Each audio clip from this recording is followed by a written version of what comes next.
Hey everybody, welcome to the Daniel Davis Intelligence Hola a todos. Brief. Bienvenidos al informe de inteligencia de Daniel Davis, donde os ofrecemos lo mejor de lo que hemos aprendido esta semana y las cosas más importantes que hemos descubierto durante la noche. Y como siempre, hay mucho de lo que hablar. De hecho, esta misma mañana ha saltado una noticia de última hora revelada por The Washington Post. Al parecer, a través de una conversación privada de la que tuvieron conocimiento, han revelado lo siguiente. Un general estadounidense advierte al Pentágono de que no dispone de fuerzas suficientes para proteger a Israel. Ese titular debería haceros levantar un poco las cejas. ¿Por qué un comandante estadounidense del mando europeo, el general Greenwich, está advirtiendo de que el Pentágono no tiene recursos suficientes para proteger a Israel? ¿No se supone que el trabajo del general estadounidense al mando del mando europeo es dar prioridad a Estados Unidos y luego decir, oye, estamos cumpliendo nuestra misión principal, pero veremos si queda suficiente para ayudar a alguien más?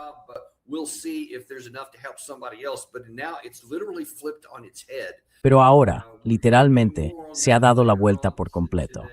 Más adelante, hoy vamos a profundizar en esto.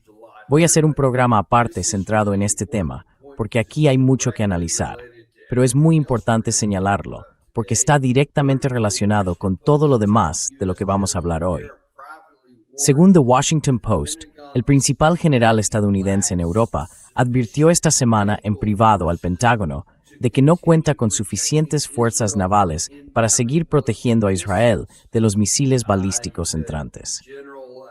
El general Greenwich, jefe del mando europeo de Estados Unidos, envió una notificación por escrito a altos cargos del Pentágono en la que decía que, sin otro destructor de la Armada, Major Paul Avobligay la Nikinity Lokthing National de Estados Unidos y de Israel.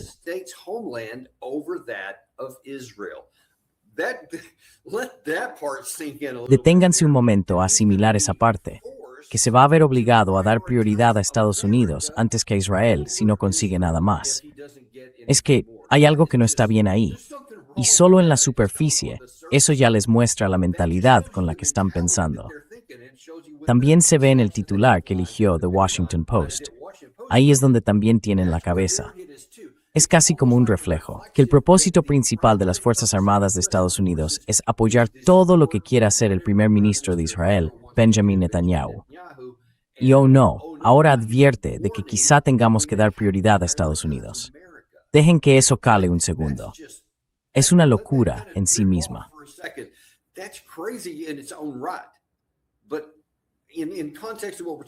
Pero, en el contexto de lo que estamos hablando, esto no es más que la última prueba que confirma que no tenemos capacidad ofensiva y que tampoco contamos con capacidad defensiva suficiente, como él está diciendo, ni con nuestros misiles interceptores ni con nuestros misiles ofensivos. Hemos agotado una enorme cantidad de ellos. Tuvimos el combate de 40 días al principio. Después tuvimos un bloqueo naval de 2 meses. Luego tuvimos aquello de 13 días. Y ahora, al parecer, estamos pensando en otra operación ofensiva de 2 semanas, que por supuesto, como os he venido diciendo todo el tiempo, no cambiará nada en la guerra, pero agotará aún más nuestros recursos. Y cada vez que entráis en este toma y daca, o si emprendéis aquí un ataque de 2 semanas, vais a recibir fuego de respuesta.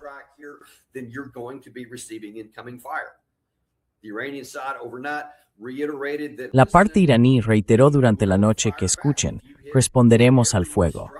Da igual lo que ataquen. Si atacan nuestra infraestructura energética, si atacan nuestros puentes, si atacan la montaña Pickaxe, responderemos de la misma manera. Así que tienen capacidad de misiles. Ted Postol, en el brillante programa del otro día, les mostró que la parte iraní incluso dispone de nuevas categorías de misiles que al parecer no se utilizaron, al menos al comienzo de la guerra. Ahora sí se están utilizando, y son cosas que ni siquiera podemos detener. Así que claramente tienen suficientes. Cada vez que hemos lanzado algo, incluso durante este periodo de 13 días, ellos han lanzado algo de vuelta. Todas y cada una de las veces. Y no podemos interceptarlo. Hay cosas que están pasando. Esta afirmación que hicimos esta semana de que Irán lanzó 5 misiles y derribamos 5 misiles no tiene ninguna prueba.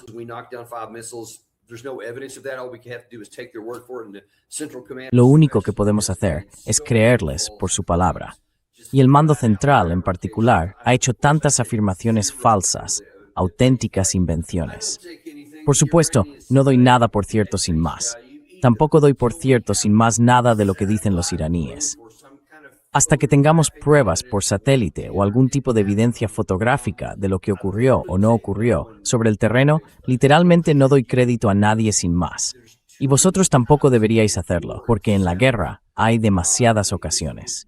El engaño forma literalmente parte del juego. También veremos más sobre eso al final del programa de hoy. Sin duda, id a echarle un vistazo aquí. Veis que tenemos más de 200.000 visualizaciones, porque eso realmente llamó la atención de mucha gente, como debía ser. Pero eso nos lleva a dónde estamos ahora.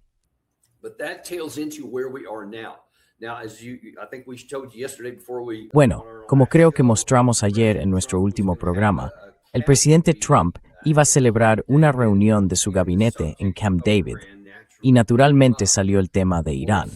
Algunas de las cosas que dijo allí, y algunas de las que se publicaron después, daban a entender que este fin de semana podría producirse un gran ataque, que el presidente Trump podría ir a lo grande y atacar todas esas instalaciones energéticas. Un informe afirmaba que se estaba considerando literalmente dejar sin electricidad a todo el país.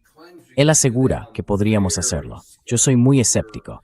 Según recuerdo, Irán tiene una red eléctrica descentralizada, a diferencia de Estados Unidos, donde puedes inutilizar uno o dos nodos grandes y dejar sin electricidad a la mitad del país.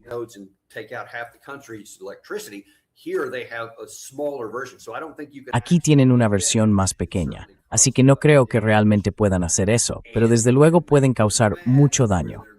Y pueden enfadarles hasta el punto de que respondan atacando los mismos objetivos al otro lado. Y no creo que nuestros aliados en la región estén tan descentralizados. Y pueden destruir mucho más si se llega a eso. El presidente Trump, en su rueda de prensa, cuando permitió la entrada de las cámaras y hablaba con los periodistas, hizo unos cuantos comentarios que son extraños y preocupantes al mismo tiempo.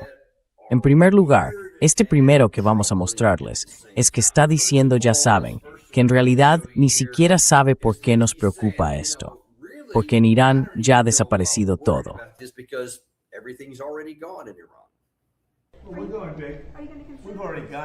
Vamos a lo grande. Ya hemos ido a lo grande.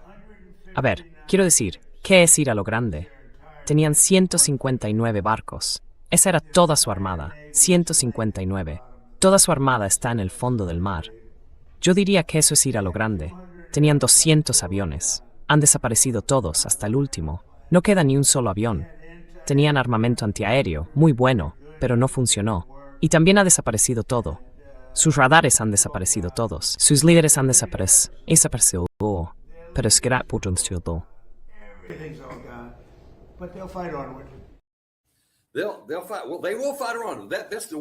Lucharán. Bueno, lucharán, Irán.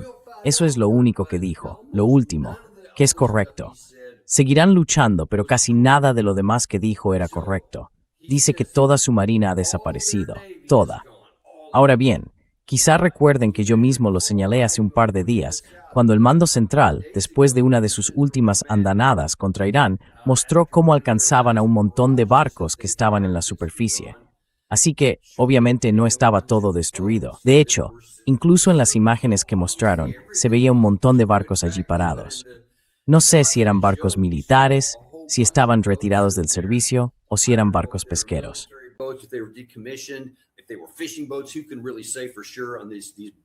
¿Quién puede decirlo realmente con certeza con estas imágenes que vemos y con estas tomas de apenas un abrir y cerrar de ojos? Pero había un montón de barcos y solo vimos que alcanzaran a uno, así que no lo sé. Eso parece no ser cierto. Gary también les ha mostrado durante meses estas imágenes en las que están todos esos barcos bajo tierra y un montón de ellos. Una y otra vez, barco tras barco, todos bajo tierra, etc.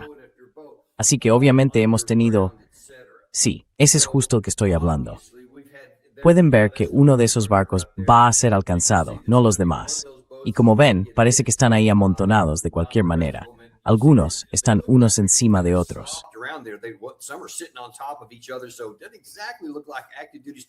Así que no parece exactamente algo propio de servicio activo. Pero bueno, aún hay algunas embarcaciones allí, y conocemos las que están bajo tierra. En ocasiones, han llegado a salir al estrecho de Hormuz flotas de hasta 100 de estas embarcaciones a la vez, para demostrar que pueden controlar el tráfico civil cuando quieren. Después regresan a sus cuevas protegidas. Así que no has destruido eso. Luego, lo siguiente que dice es que toda su fuerza aérea ha desaparecido. Gary también nos ha mostrado antes dónde hemos visto cazas bajo tierra, y no los sacan muy a menudo. Pero cuando lo han hecho, especialmente al principio de la guerra, sí causaron daños importantes a nuestras bases en Kuwait, por ejemplo.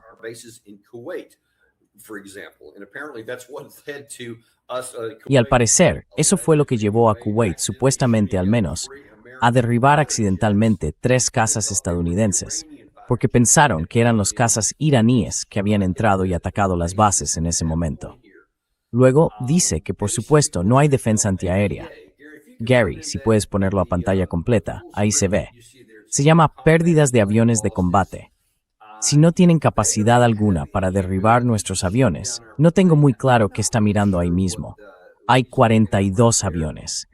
Esto era fecha de junio, así que antes de que fuéramos, supongo, al final del periodo en que realmente estábamos combatiendo en todo este ir y venir, habíamos perdido 42 aviones de combate.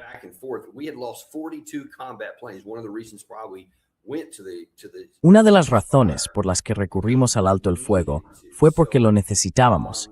Tenemos supremacía aérea. De eso no hay duda, porque todavía podemos hacer volar muchos aviones aquí. Pero no es una supremacía aérea total, de esas en las que ellos no tienen ninguna capacidad, porque eso tiene un coste bastante alto. Y creo que la cifra es mayor ahora, sobre todo con algunos de estos MQ-9 Reaper que realmente necesitamos y que son carísimos. No tenemos tantas plataformas y hemos perdido más de ellas, incluso desde que se hizo esta gráfica.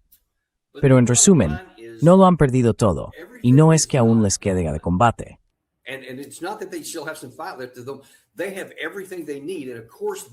Tienen todo lo que necesitan. Y por supuesto, su principal baza de presión son sus ciudades de misiles, todas esas instalaciones repartidas por el territorio. Y naturalmente, esos más de 1.200 kilómetros de costa, desde donde tienen la capacidad de desplegar misiles de crucero antibuque y artillería. Apenas han utilizado, no sé si alguna vez han utilizado, su artillería convencional de tubo, que puede alcanzar el estrecho desde toda esa línea costera. No la han usado. Es algo que ni siquiera han empleado. Tampoco han utilizado, que yo sepa, ninguno de sus torpedos, y los tienen. Tienen algunos submarinos. Tienen lo que llaman misiles submarinos, que al parecer pueden maniobrar bien y pueden lanzarse desde instalaciones subterráneas situadas bajo algunos de esos acantilados que dominan la costa iraní.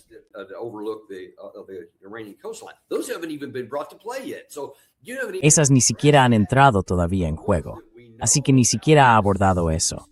Pero las que conocemos, las ciudades de misiles, son obviamente el principal punto de conflicto porque de ahí proceden todos estos ataques contra nuestras bases, todos estos ataques contra nuestros aliados en la región. Y no podemos inutilizar ninguna de ellas. El presidente Trump no mencionó eso, pero simplemente tiene esa imagen mental, porque yo vi muchos de esos vídeos que tiene el mando central y vi explotar un montón de barcos. Vi explotar un montón de camiones. Quiero decir, ni siquiera sé qué son algunas de las cosas que aparecen en esas imágenes. Así que somos conscientes de que una parte de esas cosas son en realidad señuelos, porque, en cualquier caso, todo el mundo suele usar señuelos en la guerra. Y los iraníes, desde luego, están usando señuelos.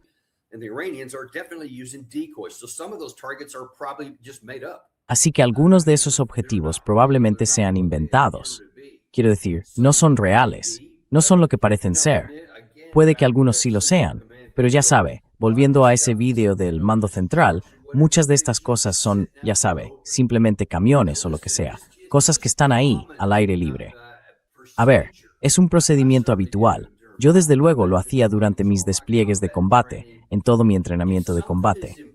Si algo es importante, lo cubres con camuflaje. Tienen camuflaje desértico, redes, etc.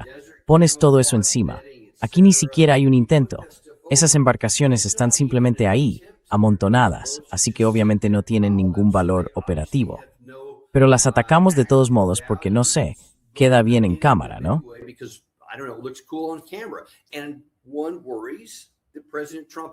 Preocupa que el presidente Trump se deje llevar por eso, que crea lo que sugiere el video, que por cierto, pretende engañar a los estadounidenses, que tenemos el control, que mandamos y que podemos repartir muerte cuando queramos. Queda muy impresionante, con esos cazas despegando, los portaaviones y demás, y parece que también está funcionando con el presidente Trump. Y si piensa, si se cree esa retórica de que sí, que somos lo máximo y ellos no tienen nada de eso, entonces puede tomar decisiones realmente malas. Y eso es lo que hemos visto hasta ahora. Pasemos al segundo punto, porque hablamos de diplomacia. Hablamos de intentar alcanzar un acuerdo negociado.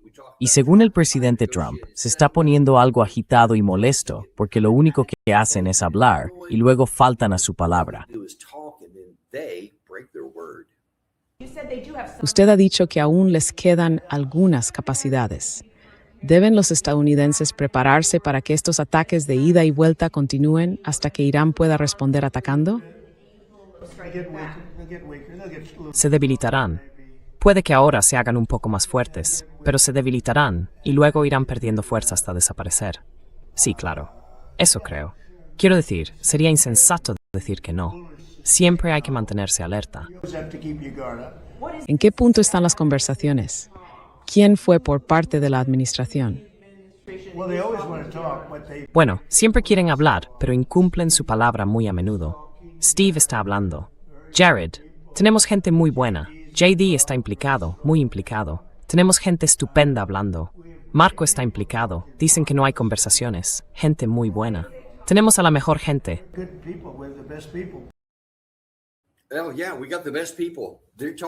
Bueno, sí, tenemos a la mejor gente. Están hablando, pero nunca cumplen su palabra. Supongo que tengo que repetir esto otra vez. Pues sí, tengo que hacerlo, porque el presidente ha hecho esa afirmación. Así que, como no nos intimidamos ni estamos comprometidos a la hora de traerles la verdad, vamos a tener que corregir lo dicho aquí. El presidente Trump dice que ellos nunca cumplen su palabra. ¿Quién no cumplió su palabra en mayo de 2018, cuando estaba en vigor un acuerdo jurídicamente vinculante entre los gobiernos de Estados Unidos y la República Islámica de Irán, llamado el JCPOA? Quizá hayan oído hablar de él. Estaba en vigor, estaba funcionando. Lo respaldaban numerosos países, especialmente en Europa. Seguía adelante. Contaba con el respaldo del Consejo de Seguridad de la ONU, y nosotros nos retiramos de él. El presidente dice, sí, no esto. Better.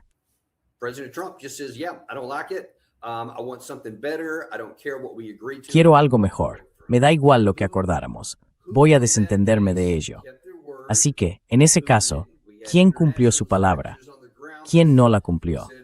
Teníamos inspectores internacionales sobre el terreno que decían que Irán, en gran medida, estaba cumpliendo su palabra y haciendo lo que se le pedía. Cuando se identificaba algo en lo que no estaban cumpliendo su palabra, Irán lo corregía. Eso es un hecho. Me da igual que a quienes apoyan al presidente Trump y quieren creer que eso no es verdad, no les guste oírlo. Sí, lo estaban haciendo. Nosotros incumplimos nuestra palabra y nos retiramos del acuerdo. Luego, por supuesto, está la guerra de 2025. Estábamos en la, creo que era quinta ronda de negociaciones sobre el programa de armas nucleares, o al menos sobre lo que afirmábamos que era un programa de armas nucleares. Y entonces, los atacamos. Después estábamos en la tercera ronda, en febrero de 2026, y los atacamos.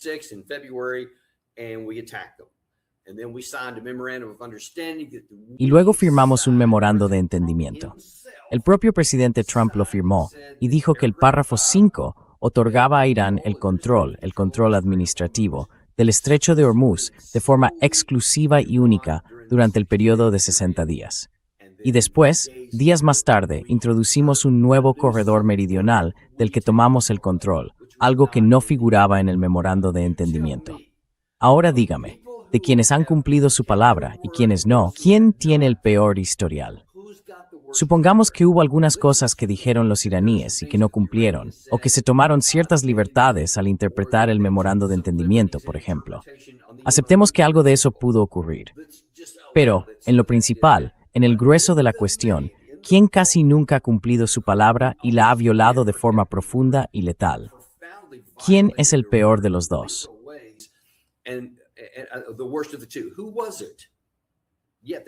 ¿Quién fue? Sin embargo, eso es lo que el presidente Trump quiere decir. Ahora bien, la cuestión es esta. De nuevo, esto forma parte de la guerra de comunicaciones, porque la guerra se libra en múltiples ámbitos. Por supuesto, ocurre en el campo de batalla, ocurre en las líneas del frente, ocurre en el aire, ocurre en tierra, ocurre en el mar, ocurre en el ámbito diplomático, ocurre en el ámbito económico, y también ocurre en el ámbito de las comunicaciones. Y el problema que tenemos aquí es que esto ocurre siempre. Es algo normal, forma parte de todas las guerras. Sucede así todo el tiempo. La mayor parte de lo que ve la gente es lo que ocurre en las líneas del frente, pero estas cosas siempre están ocurriendo.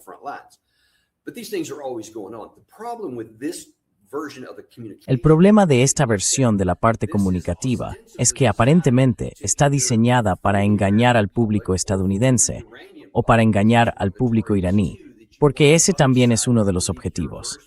Que el otro bando crea vuestra versión de los hechos para que pierda la fe y la confianza en sus propios dirigentes políticos. Eso es un teatro de guerra. El problema aquí es que creo que nos estamos creyendo nuestras propias tonterías y nuestra propia propaganda, que de verdad pensamos que es cierta. Pero se dice que la parte iraní no tiene ninguna capacidad, que nunca puedes confiar en ellos. Pero entiendan, piensen en la lógica de lo que dijo ahí el presidente Trump. Si no puedes confiar en la parte iraní y no puedes confiar en nada de lo que dicen, porque nunca harán lo que dicen, entonces, lógicamente, eso significa que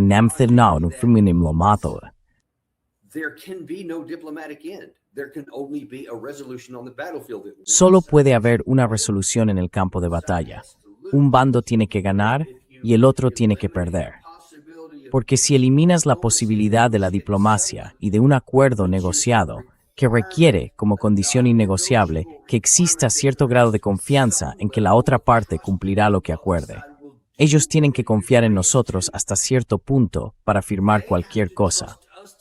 Ese es un gran problema en Irán ahora mismo, porque muchos de sus líderes gubernamentales que hicieron esto fueron duramente criticados por el pueblo iraní, que les decía, ¿por qué confiaron en ellos para nada, teniendo en cuenta ese historial que acabo de mencionar, incluso para firmar el memorando de entendimiento? Pues confiaron, y ahora no han conseguido nada. Así que han quedado en evidencia ante su gente, y hay mucha más presión para no llegar a un acuerdo negociado.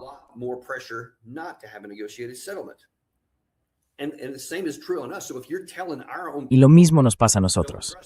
Así que, si le estás diciendo a nuestra propia gente, no os fiéis de nada de lo que digan los iraníes, no se puede confiar en nada, son malvados, son nazis teocráticos o lo que sea, y toda clase de cosas así, eso significa que no podemos salir de esto por la vía diplomática, y que lo único que queda es la vía militar.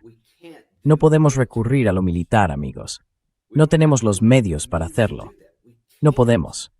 Ya lo hemos intentado todo, y ahora que lo ven por boca del general Greenwich, ahora que sigue saliendo más información filtrada, además de todo lo demás que ha ido saliendo sobre la falta de misiles de crucero de largo alcance, Tomahawk y Chas de los ATAC-MS de los HIMARS, también nos estamos quedando cortos de todas esas municiones de precisión. Y luego están todos los sistemas defensivos, los SM-3, los SM-6, los CAD, los PAC-3.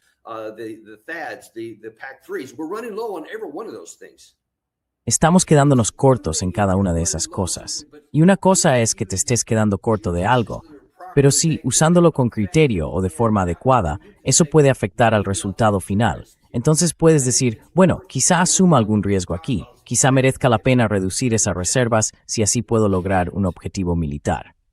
No se puede. Por tanto, no hay ningún riesgo asumible.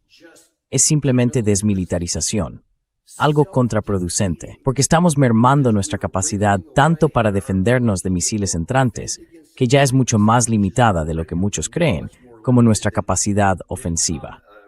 Así que no tendremos esas municiones de precisión de mayor alcance para emplearlas contra cualquier posible adversario futuro, si nos vemos envueltos en una guerra inesperada que se nos imponga. Into an unexpected war that's thrust upon us, now then you're going to be left with some of the older, less capable Bueno, stuff. entonces te quedarás con parte del material más antiguo y menos capaz, como las JDAM, las SDB y otras cosas de menor alcance que requieren un uso casi exclusivo del poder aéreo, lo que desgastará a nuestras aeronaves. Una de las razones que el general Grinkiewicz dio en ese artículo sobre por qué tuvo que plantearse priorizar una cosa u otra en lugar de ambas es que los propios recursos navales se están desgastando. Una de las cosas que dijo fue que necesitaba otro destructor, porque el mantenimiento que exigen estas operaciones, con un uso operativo ininterrumpido, está agotando a las tripulaciones y a los buques.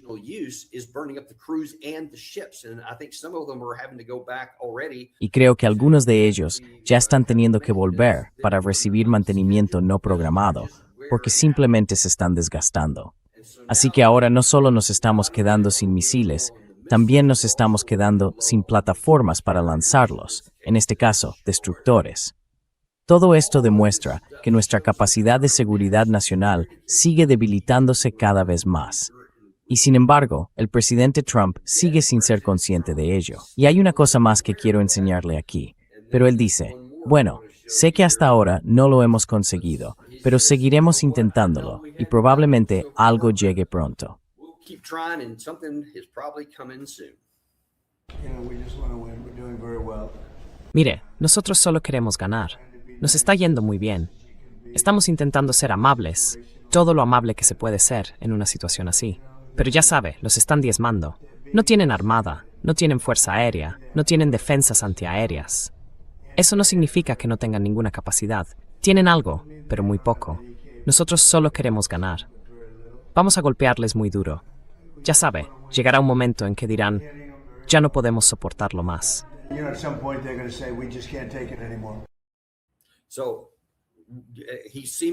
Así que pareció dar a entender que los rumores y las informaciones sobre ataques inminentes, quizá incluso esta semana, son ciertos. Sí, vamos a atacarles otra vez. Casi cada vez que dice eso, el presidente Trump dice todo tipo de cosas que no son verdad. Directamente, miente. Pero últimamente, al menos, cuando ha dicho que vamos a golpearles duro, realmente lo hace. Así que estaremos pendientes. Y por supuesto, si ocurre, vengan directamente aquí, porque pase lo que pase, pararemos lo que estemos haciendo, entraremos en directo y les daremos la última hora cuando ocurra, si ocurre este fin de semana. Pero en resumen, el presidente Trump piensa, sí, voy a atacarles otra vez.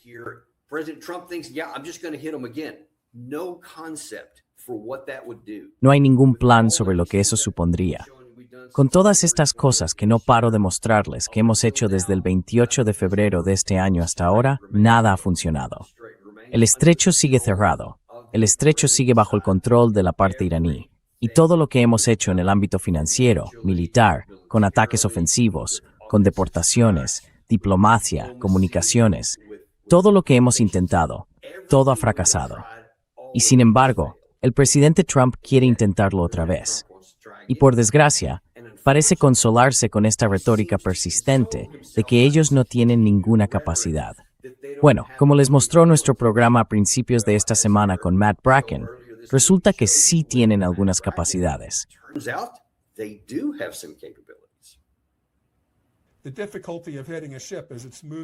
La dificultad de alcanzar un barco es que se mueve, pero si solo va a 7 u 8 millas por hora en línea recta, no es un problema matemático especialmente difícil. Hemos visto su capacidad para meter una de estas ojivas directamente en un hangar o en un edificio de cuartel general. Obviamente, ahora tienen una gran precisión, porque están usando el GPS chino y otros sistemas mejores. Así que, si miran esas imágenes de los cuarteles y demás, podrían tener el tamaño de un barco. Esa imagen de los cuarteles de abajo. Si una ojiva de 1500 libras cae en medio de un barco que va, ya saben, a Mach 8, no solo tiene la potencia explosiva, como si hubiera detonado en cubierta. Se suma también la energía cinética de impactar a miles de millas por hora. Eso significa que va a explotar en lo profundo del barco y probablemente lo partirá por la mitad. y entonces el canal de Suez queda bloqueado. Simplemente nos están advirtiendo, no den ni siquiera el canal de Suez por garantizado. Yeah, and that's on top of the Strait of Hormuz. Sí, y eso se suma al estrecho de Hormuz, de lo que no dejo de hablarles una y otra vez. Está saliendo algo de tráfico. Creo que les mostramos ayer que hasta ayer por la mañana, durante las 48 horas anteriores, estábamos en torno al 15% del tráfico normal de lo que había antes de la guerra. Así que sigue un 85% por debajo. Está saliendo algo. La gente está intentando encontrar algunas vías. Hay un riesgo enorme ahí, pero no hay nada a gran escala entrando ni saliendo. Y eso es un problema, de hecho, en ambas direcciones, especialmente para los aliados del Golfo. Pero ahora se ve que Bab el-Mandeb está en juego. Y creo que, por lo que parece, los hutíes están siendo muy selectivos sobre lo que permiten y lo que no. Así que no se han limitado a decir que es un bloqueo.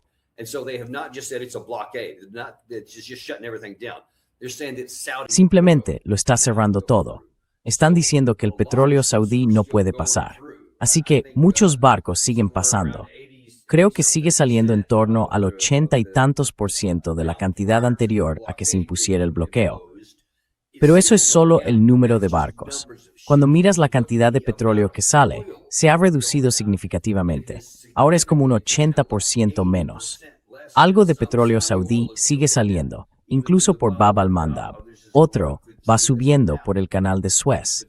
Pero ya viste, y Matt habló de esto en el programa que hicimos la semana pasada, que alguien lanzó un dron que impactó en un puerto de Egipto, en la entrada del canal de Suez, en la parte norte, para dar a entender, oye, alguien ha mandado el mensaje de que se puede atacar cualquier cosa en cualquier lugar.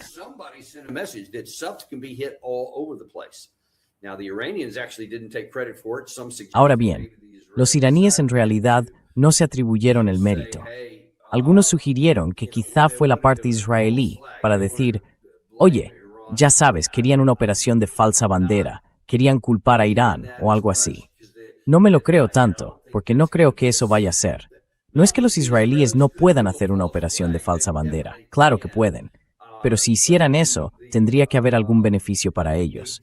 Y por lo que ocurrió allí, parece que eso beneficiaría más a la parte iraní, al poder decir, oye, podemos golpear cualquier cosa en cualquier lugar, si es que ocurrió de esa manera. O quizá fue alguien que mintió a la parte iraní.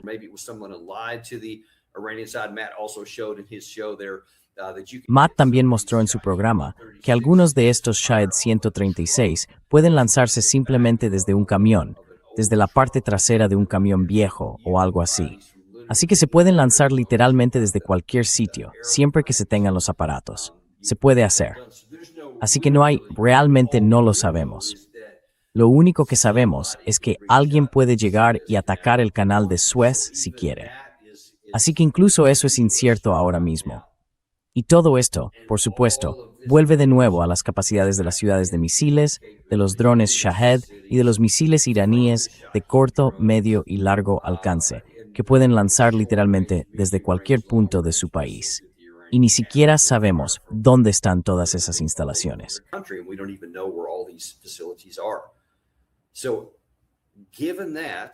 Así que, teniendo eso en cuenta, si el presidente Trump dice, voy a hacerlo de todas formas, y cree que los tienen contra las cuerdas, que se están quedando sin opciones, y que lo único que tiene que hacer es apretarles un poco más y durante un poco más de tiempo, y entonces se rendirán. Eso es lo que dijo. Ahora bien, si no lo dijo solo para las cámaras o únicamente por motivos internos, tenemos un problema muy serio, porque si él se lo cree y actúa contra la parte iraní, tengo la sensación de que no solo están dispuestos a atacar esta lista de objetivos. Anoche volvieron a publicar otra, que mostraba un objetivo exacto y concreto en la cuenta de Fars en X. Nos dijeron exactamente qué iban a atacar. Instalaciones muy importantes de producción de petróleo en Arabia Saudí, Bahrein, Kuwait y Qatar.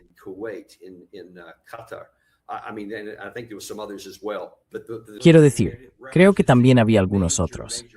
Pero si esos objetivos fueran atacados y quedaran fuera de servicio, Eso representaría una parte muy importante de todo el petróleo de Oriente Medio.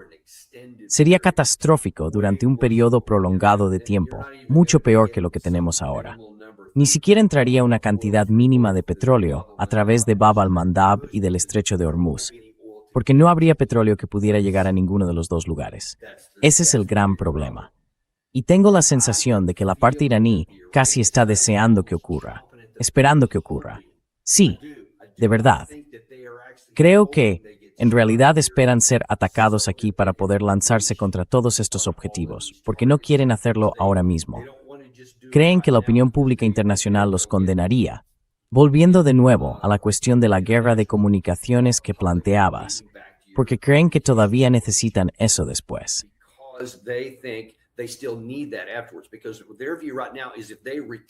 Porque su planteamiento ahora mismo es que si toman represalias después de recibir un golpe, infligen daños a sus enemigos, a nosotros y a nuestro bando, pero mantienen implicada a la opinión pública mundial. Porque la gente dice, oye, si no tienes relación con Estados Unidos o Israel, la mayoría pensaría, oye, si alguien te pega en la cara, puedes devolvérsela. Así que quieren que eso siga ocurriendo. Por eso creo que van a contener el fuego, que es lo que han hecho aquí durante, ya sabes, todo este intercambio de 13 días que tuvimos cada día. Todos y cada uno de ellos, bueno, todos menos uno, lo siento, no todos, todos menos uno, en los que nosotros atacamos primero y luego ellos tomaron represalias. Así que querían provocar eso.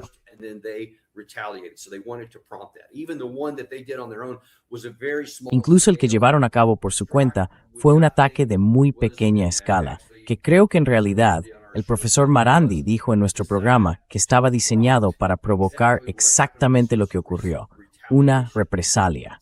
Así que, una vez más, buscan que volvamos a meternos en esto para que les sirva de cobertura. Así que, si el presidente Trump cumple con eso, creo que sin duda no nos irá bien. Bueno, eso no es lo único que ha pasado esta semana. También está esa otra pequeña guerra que a veces la gente olvida, la guerra entre Rusia y Ucrania. Y también están ocurriendo cosas en ese frente. Scott Ritter ha venido hoy al programa para decirnos que de nuevo hay un proceso algo parecido en el ámbito diplomático. Recuerden que cuando llegó el presidente Trump lo hizo con mucha fanfarria.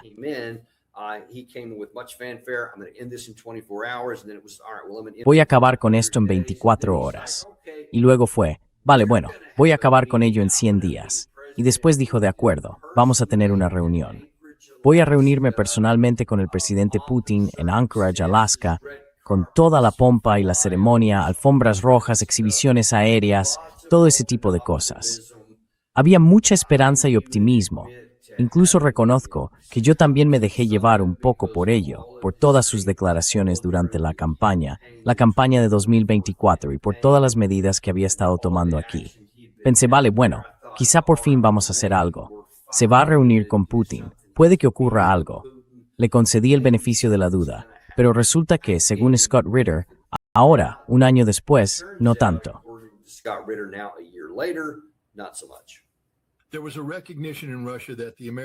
En Rusia se reconocía que el sistema político estadounidense estaba infectado de rusofobia. De ahí que, ya sabe, Sergei Lavrov dijera que los estadounidenses son incapaces de cumplir los acuerdos. Pero siempre existía la esperanza de que pudiera abrirse algún resquicio, y de que Trump, como empresario, pudiera sortear al Estado profundo y la actitud rusófoba de ese Estado profundo, y relacionarse con las empresas estadounidenses. Y esa era la promesa de la cumbre de Alaska, lograr un alto el fuego y después impulsar las inversiones que darían un enorme impulso a las economías estadounidenses.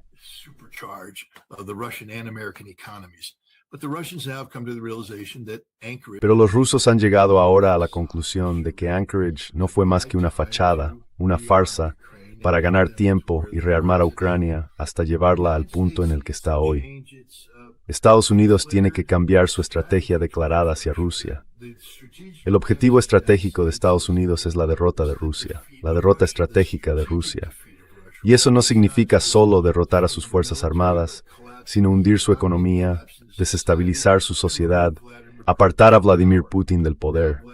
Y ahora Vladimir Putin ha expresado que entiende, que comprende, que ese es precisamente el objetivo de Occidente. Así que ahora está, de una vez por todas, clavando una estaca en el corazón. Esto es absolutamente necesario. Now, you may remember, Puede que lo recordéis. Os conté todo aquello sobre Anchorage, Alaska, y creo que fue en junio del año pasado cuando ocurrió, y no salió nada de ello. Después, los rusos dijeron que Putin y Trump habían llegado a un entendimiento, a un acuerdo, que llevaría al final de la guerra, que la parte ucraniana iba a ceder sus 4 oblasts, básicamente las condiciones de junio de 2024 que Putin había planteado, y que íbamos a poner fin a esta guerra. Por supuesto, la parte estadounidense fue vaga sobre lo que se había acordado, que si el proceso y demás, nunca se concretó nada, y luego al final simplemente dijeron sí nada. En realidad, no está pasando nada ahí. Y entonces nos aburrimos y pasamos a otra cosa.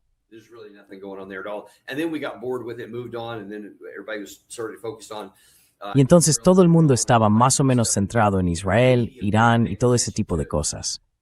Incluso los medios dejaron de prestarle atención. Ahora bien, obviamente, la guerra siguió. Así que para quienes combatían en la guerra a ambos lados de esa línea, nunca perdió intensidad. De hecho, continuó y se aceleró mucho. Las bajas siguieron acumulándose en ambos bandos. Pero ahora los rusos están diciendo, de acuerdo, supongo que Anchorage ha muerto. Y que esté muerto significa que el proceso diplomático también ha terminado. Porque aunque el presidente Trump no habló demasiado de lo que ocurrió después de Anchorage, se distrajo con Irán, aquí en junio, y creo que fue concretamente el 3 de junio, el secretario de Estado Rubio compareció ante el Senado y dijo, hemos elegido un bando, y es Ucrania.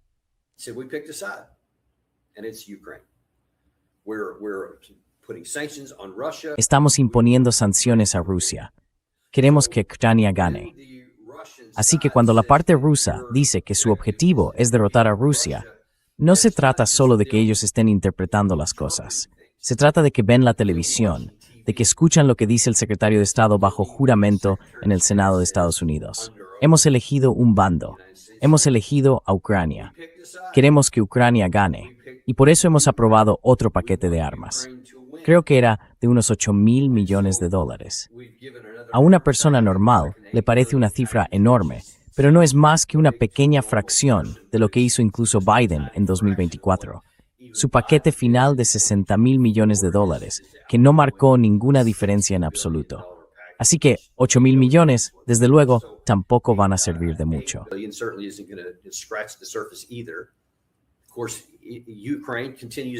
Por supuesto, Ucrania sigue rogando, suplicando, pidiendo prestado y mendigando más misiles interceptores, que tienen cierto efecto contra algunas categorías de armas y contra otras no tienen ningún efecto en absoluto.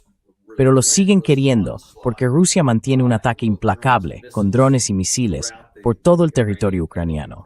No hay nada que puedan hacer para detenerlo. Y eso es lo que está intentando conseguir.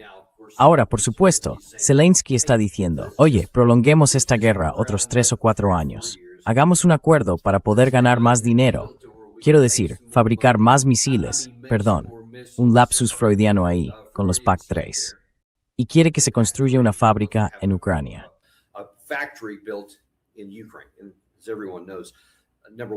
Y como todo el mundo sabe, en primer lugar, en tiempos de paz y en las mejores circunstancias, pasarán de 3 a 5 años desde que se empieza a mover la primera pala hasta que realmente se puedan empezar a producir misiles.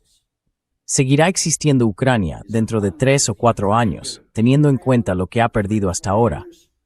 Ni siquiera puedo imaginar cómo podría ser el país. Incluso si Rusia mantuviera ese enfoque lento y dijera, de acuerdo, no vamos a llevar a cabo ninguna gran expresión. Simplemente vamos a que el desgaste haga su trabajo y vamos a destruirlo todo poco a poco, con el tiempo, mediante esta presión monótona e implacable.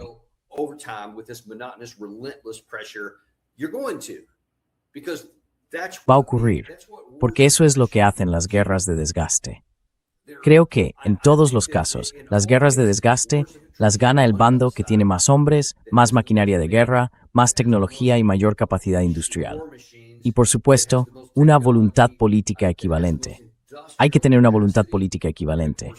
No hace falta tener más voluntad política que el otro bando. Y ambos lados reconocen esto como una amenaza existencial literal. Así que, si eso está igualado, se neutralizan mutuamente. Eso se puede dejar fuera de la ecuación. Incluso los drones, básicamente, esos pueden inclinar la balanza hacia un lado u otro, dependiendo de cómo evolucione la tecnología en cada momento.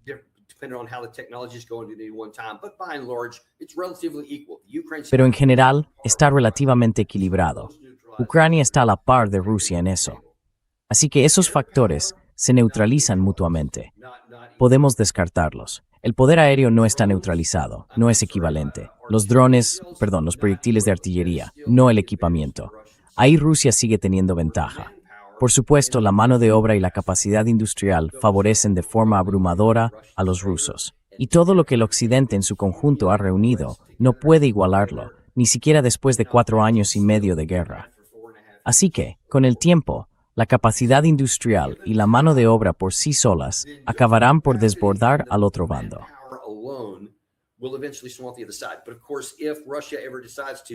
Pero por supuesto, si Rusia decide en algún momento cumplir de verdad esa afirmación que hizo Zelensky, de que este otoño se movilizarán o se activarán desde la reserva unas 500,000 personas o algo así, por parte de Rusia, Ucrania no podría resistirlo.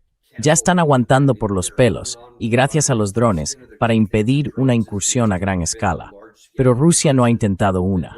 Así que se han acostumbrado, y francamente, se sienten cómodos, por extraño que pueda sonar, defendiendo la ofensiva que han tenido durante los 2 últimos años completos, por ejemplo.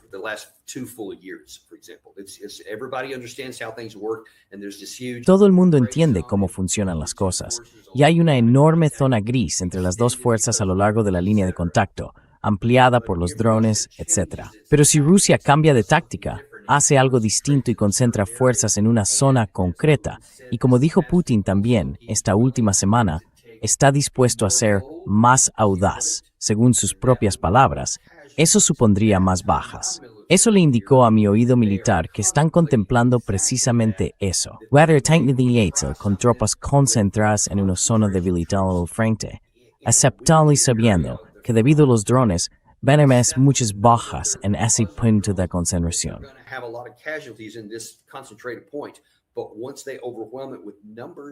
Pero cuando la desbordan con superioridad numérica y fuego masivo, y logran abrir una brecha y establecer, digamos, una cabeza de playa en algún punto dentro del país, quizá de 20 o 30 kilómetros de ancho, ¿puedes cerrarles el paso entonces? Porque ahora los rusos pueden hacer avanzar todo tipo de fuerzas sin encontrar oposición y penetrar hacia el interior del país. Y entonces rodearán toda la aglomeración de Sloviansk-Kramatorsk. No sé por qué iban a entrar ahí. Es donde todo el mundo está concentrado en todas esas defensas. Creo que sería temerario avanzar hacia allí. Yo no lo haría.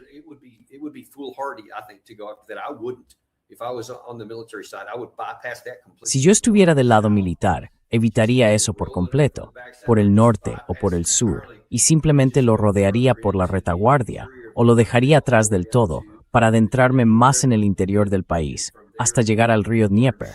Y desde allí puedes girar al sur y tomar Odessa y Mykolaiv, o puedes girar al norte y entrar por la retaguardia de Kharkov, etc. Entonces, puedes tomarlo con un movimiento de pinza. Todo tipo de cosas son posibles si Rusia aprovecha la oportunidad, cosa que hasta ahora no ha hecho. Pero las señales indican que podría hacerlo. Y si lo hace, porque esta es una situación global, porque todo lo que tenemos ya es insuficiente para dárselo a Ucrania, debido a lo que estamos haciendo en Irán.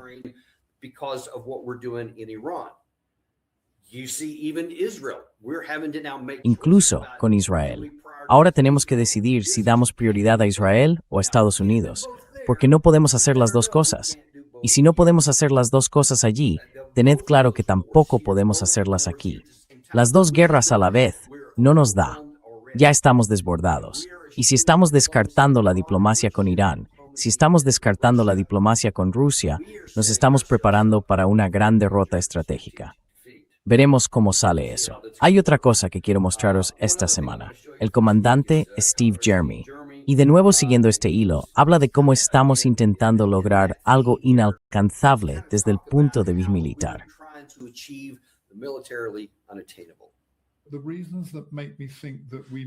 Las razones que me hacen pensar que quizá nos estemos acercando a un momento en el que la guerra entre en su fase final son la presión económica derivada de las consecuencias de las sanciones europeas y occidentales sobre el petróleo ruso, de los ataques en el interior de Rusia, que están retirando aún más petróleo del mercado, y también las consecuencias del cierre del estrecho de Hormuz, que ahora creo que están empezando a llegar. A medida que empiece a notarse ese triple golpe y veamos precios más altos del petróleo y del gas en Occidente, las economías de los países, con la excepción de Alemania, tienen ratios de deuda sobre PIB muy elevados y se encuentran en una situación económica precaria. Creo que la gente se lo pensará 2 veces antes de seguir aumentando el gasto para apoyar una guerra en Europa, que a mi juicio no se puede ganar, y que los altos mandos militares seguramente también deben entender que no se puede ganar a costa de tantas otras cosas en las sociedades europeas y estadounidenses.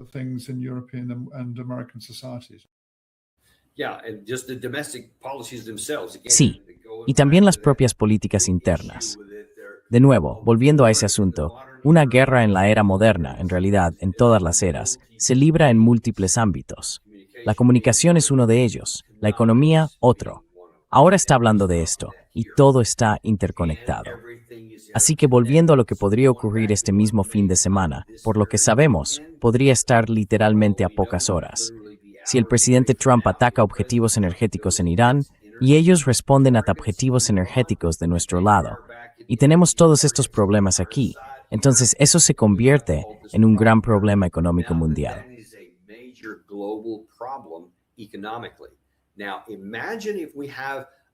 Ahora, imaginen que tenemos un problema con el petróleo, con el gas natural, con los fertilizantes, el helio, el aluminio, con todo ese tipo de cosas que se necesitan desesperadamente para generar producción económica en todo el planeta, en todo el mundo, y que salen de aquí. Si eso se reduce de forma significativa durante un periodo prolongado, obviamente habrá economías de todo el mundo que empezarán a tambalearse, si es que no se hunden. ¿Qué creen que le va a hacer eso a Europa? Europa está ahora con este programa de reconstruir Europa y quiere llegar a destinar hasta el 5% del PIB al gasto en defensa. ¿Qué pasa si ni siquiera pueden pagar las facturas? ¿Qué pasa si ni siquiera pueden proporcionar alimentos a su población? What happens if they can't even provide food for their people? How willing and eager do you think they're going to be to say, ¿Hasta qué punto creen que van a estar dispuestos y deseosos de decir, sí, sigamos haciéndolo, gastemos dinero en Ucrania, dejemos que Ucrania sea el frente de esta guerra, intentemos derrotar a Rusia? Van a estar intentando mantener las luces encendidas, amigos. Van a estar intentando encontrar comida para su gente, empleo para su gente, dinero para pagar a su gente. A nadie le va a importar tampoco todo eso. Así que todo esto podría venirse abajo. Este único movimiento aquí, potencialmente en Oriente Medio, podría haber provocado un efecto en cascada que económicamente hiciera que todo este castillo de naipes se derrumbara. Y todo lo que hemos estado persiguiendo en todos estos lugares quedará expuesto por la incapacidad que tenemos. Y podría simplemente desmoronarse.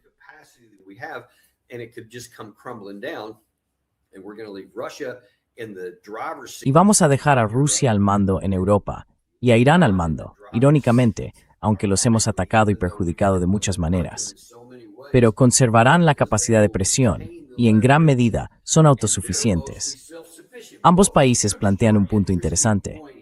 Irán puede soportar y mantener un bloqueo porque tiene la mayoría de las cosas que necesita para sobrevivir como país. Todos los recursos naturales, los alimentos, el petróleo, todo eso. Pueden gestionar todo dentro de su propio país y además seguir comerciando a través de las fronteras terrestres de las que también hablamos.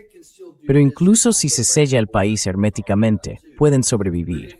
Rusia también. Tienen todo lo que necesitan. Tienen todo el gas natural. Tienen toda la tierra cultivable, tienen todo lo que necesitan, agua, lo que sea.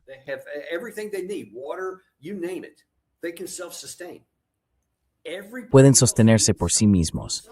Todos los demás necesitan algo de alguien más en el mundo. Y estás hablando de Asia, de África, de Sudamérica, de los Estados Unidos de América y desde luego de Europa. Todos estaremos en serios problemas si esto se viene abajo. Y los dos bandos que van a quedar arriba, en esas dos regiones, son precisamente los dos a los que decidimos atacar porque arrogantemente creíamos que podíamos hacerlo. Ahora, antes de despedirnos por hoy, he mencionado varias veces todo el ámbito de las comunicaciones. Voy a pedirle al experto en comunicaciones, Gary, que entre y hable con nosotros sobre esto. Hay algunas cosas interesantes que quiero que la gente vea para que entienda lo que está pasando aquí y no está saliendo muy bien para nuestro lado. Gary, ¿qué tienes?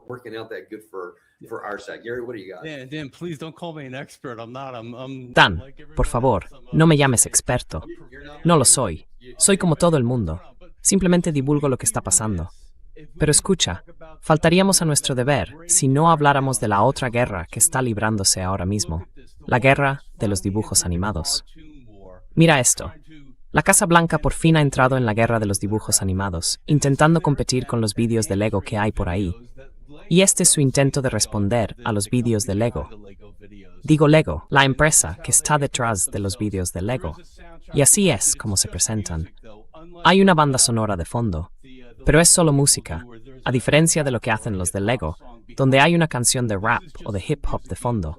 Aquí simplemente suena música de fondo. Así que esta es la versión de la Casa Blanca, intentando competir con lo que produce Lego. Dios mío. Primero la Coca-Cola Light y ahora los alienígenas. Ni siquiera sé qué se supone que debo sacado esto. En serio. Sí, a diferencia de los vídeos de Lego, que son tan sofisticados y tienen tantísimo detalle. Vale, es un bot. Vale, lo entendemos, ¿no? No sé qué se supone que es eso.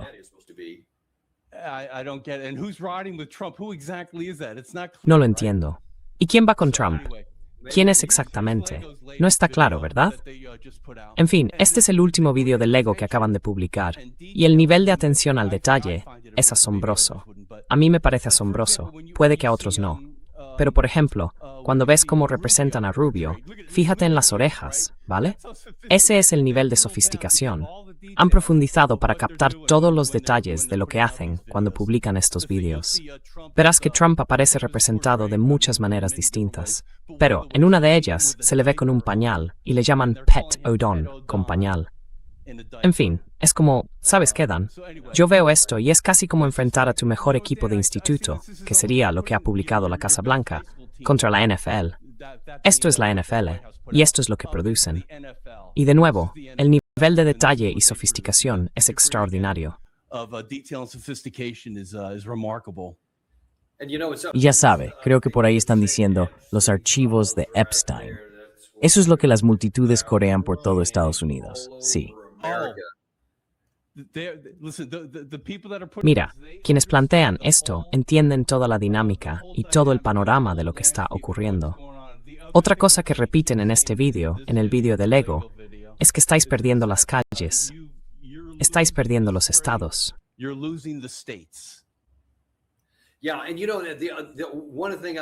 Sí, y una cosa que creo que distingue lo que están haciendo aquí los iraníes, y también han tenido otros vídeos, es que no demonizan a Estados Unidos. Gran parte de ello se presenta de forma positiva. Ya sabe, dicen, hay gente pobre en Estados Unidos de la que ni siquiera os estáis ocupando. Son cosas que nos llegan. Si estás en una guerra de comunicaciones, quieres que el otro lado se deje convencer y se ponga de tu parte. Cuando los iraníes ven nuestros mensajes torpes, y usted dice que son de instituto, se parecen más a los de secundaria, y ni siquiera de una buena.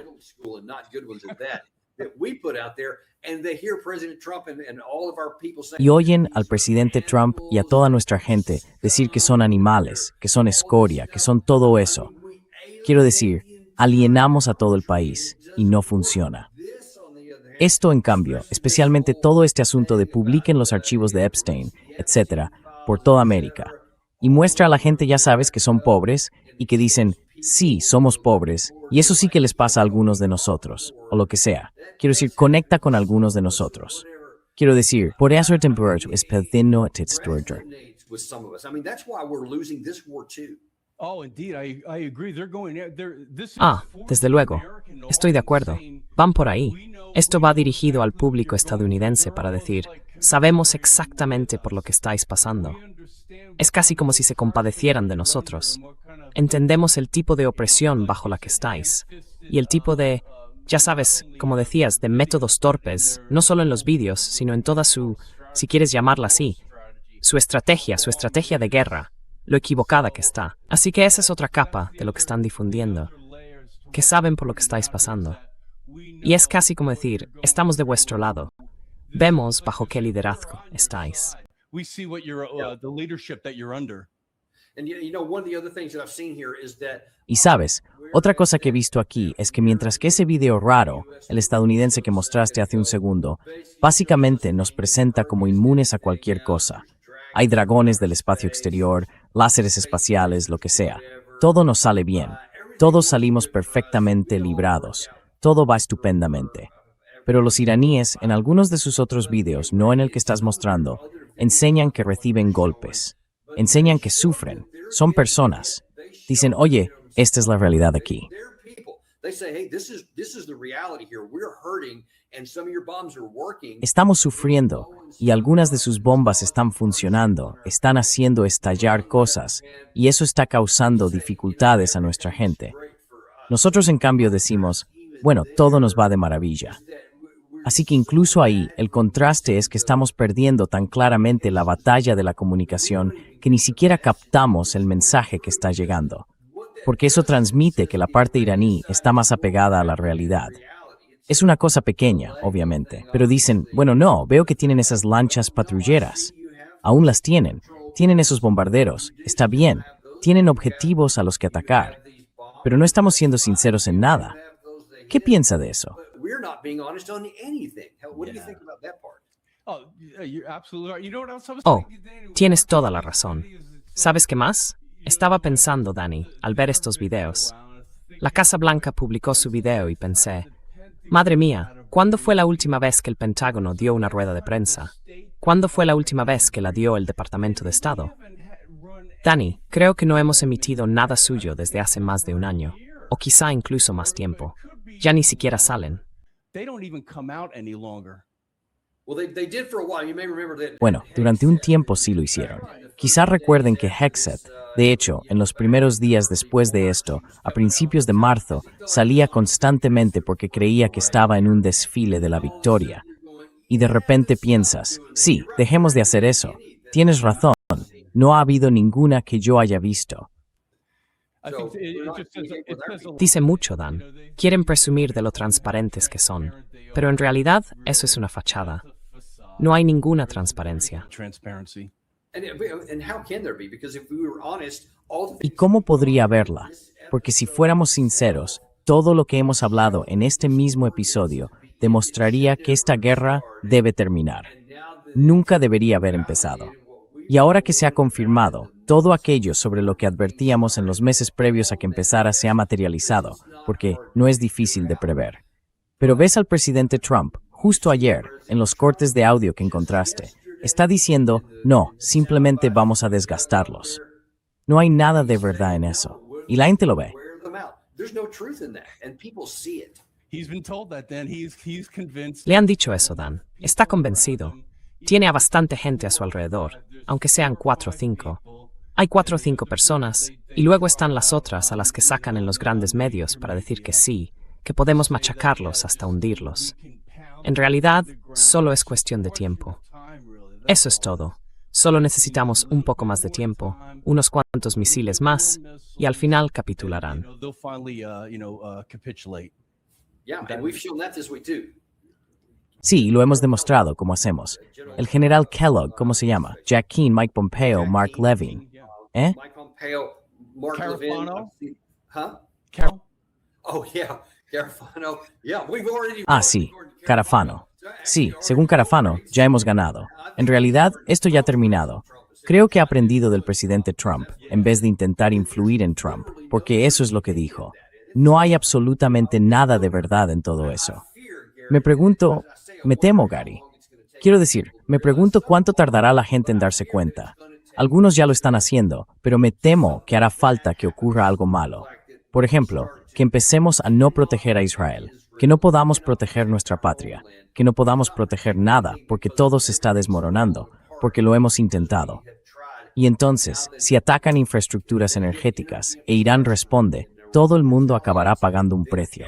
Hasta ahora, han sido precios altos de la gasolina, pero nada fuera de control. El precio del petróleo ha sido manipulado. No se puede manipular cuando ocurra esto. Se acabará y entonces será demasiado tarde. It'll be over and then it'll be too late. Yeah, Danny, it's like the Mike. Sí, Daniel, es como la filosofía de Mike Tyson. Tienes un plan hasta que te dan un puñetazo en la cara y entonces todo cambia. Y creo que quizá eso sea exactamente lo que va a acabar pasando. Oye, nuestro invitado, Matt Bracken, publicó algo que ya sabes cuando te alejas un poco y dices, espera, ¿qué está pasando aquí? Me encanta lo conciso que es.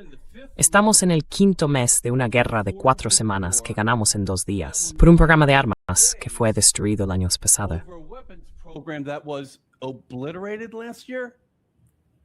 ¿Eso es de Matt Bracken? Yeah, I don't know. Sí, no sé si se le ocurrió a él, pero lo publicó. Y pensé, vaya, qué conciso. Está muy bien dicho. Madre mía. My gosh, Eso sí que una declaración breve y contundente. That is, it really is, right? Realmente lo es, ¿verdad? Eso resume toda la situación en la que estamos. Uno quiere volver a mirarlo, quiere dar un paso atrás y decir, espera, ¿qué está pasando aquí? Pues esto es lo que está pasando. This is what's going on here. yeah, well, Sí, bueno, es una forma dolorosa de terminar, pero es la verdad. Y estamos intimidados e intransigentes, así que lo vamos a dejar. Escuchad, os agradezco que hayáis estado con nosotros hoy sábado. with us today on Saturday. I am going to come. Pero ¿dónde demonios estás? ¿Qué es esa habitación oscura en la que estás? ¿Qué está pasando? Okay, so I'm actually in Chattanooga, Tennessee. Bueno, estoy en Chattanooga, Tennessee, con Robert Barnes, Larry Johnson y de hecho con varias personas más. Alexander Mercuris también está por aquí. Va a venir. Así que estoy seguro de que dentro de poco tendré algunos informes sobre este fin de semana. También va a haber un programa más. No estoy seguro de si lo haremos hoy o mañana, sobre otra cosa relacionada con todo esto. Mencioné que el general Greenwich comentó en una entrevista con The Washington Post que quizá tenga que priorizar a Estados Unidos por encima de Israel. Eso es mucho peor de lo que creen.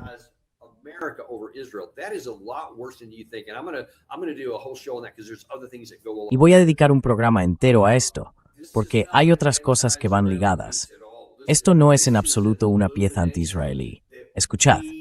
Esto pone de manifiesto que tenemos un problema en este país, amigos, y es mucho peor de lo que quizá pensáis. Incluso si ya creíais que era grave, voy a exponeros algunas cosas para que las veáis.